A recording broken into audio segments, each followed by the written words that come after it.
Assalamualaikum warahmatullahi wabarakatuh. Saya ini kelas MSC. Di sini akan dan konsep investasi. Pengertian investasi.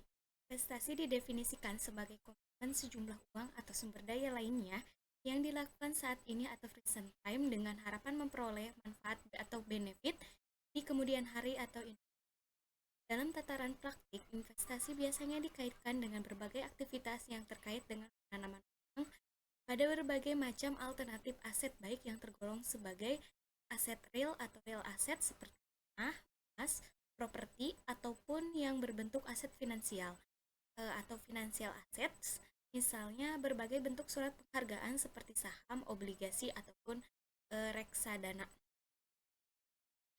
Ada tujuan investasi itu untuk mendapatkan kehidupan yang lebih baik di masa datang.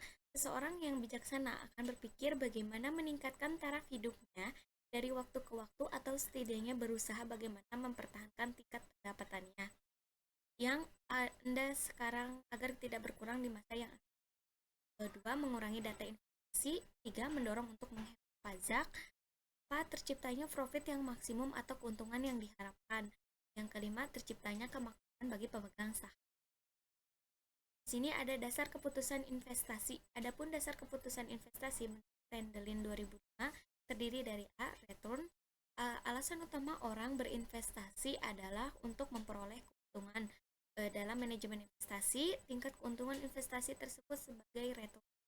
Yang B. Ada risk. Korelasi langsung antara pengembalian dengan resiko, yaitu semakin tinggi pengembalian semakin tinggi resiko. Oleh karena itu, investor harus menjaga tingkat resiko atau pengembalian seimbang. C. The time factor. Jangka waktu adalah hal penting dari definisi investasi. Investor dapat menanamkan modalnya pada jangka pendek, jangka menengah, atau jangka panjang. Proses investasi ini adalah suatu rangkaian aktivitas yang menghasilkan di dalam pembelian aset nyata atau surat berharga. Proses investasi berkisar tentang keputusan-keputusan investasi yang berhubungan untuk memaksimalkan kekayaan investor. Di sini ada proses keputusan investasi. Satu, penentuan tujuan investasi, menentukan tujuan investasi yang akan dilakukan.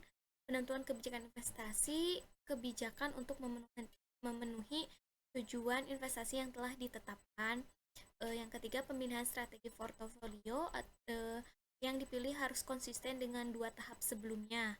Yang keempat, pemilihan aset atau pengukuran portofolio, yaitu pengevaluasian setiap sekuritas yang ingin dimasukkan ke dalam portofolio.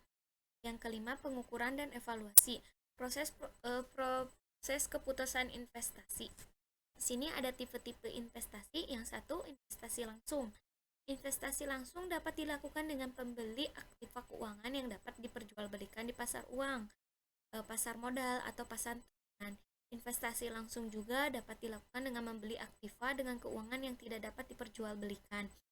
Aktiva keuangan yang dapat diperjualbelikan biasanya diperoleh melalui bank komersial. Aktiva yang dapat diperjual di pasar umumnya berupa aktiva yang mempunyai resiko gagal kecil, jatuh temponya pendek dengan tingkat cair yang tinggi. Kedua, investasi tidak langsung. Investasi tidak langsung dilakukan dengan membeli surat-surat berharga dari perusahaan investasi. Perusahaan investasi adalah perusahaan yang menyediakan jasa keuangan dengan cara menjual saham ke publik dan menggunakan dana yang diperoleh untuk investasi ke dalam portofolionya. Mungkin cukup sekian presentasi dari kita, kurang lebih saya mohon maaf. Billahi taufiq wal hidayah. Wassalamualaikum.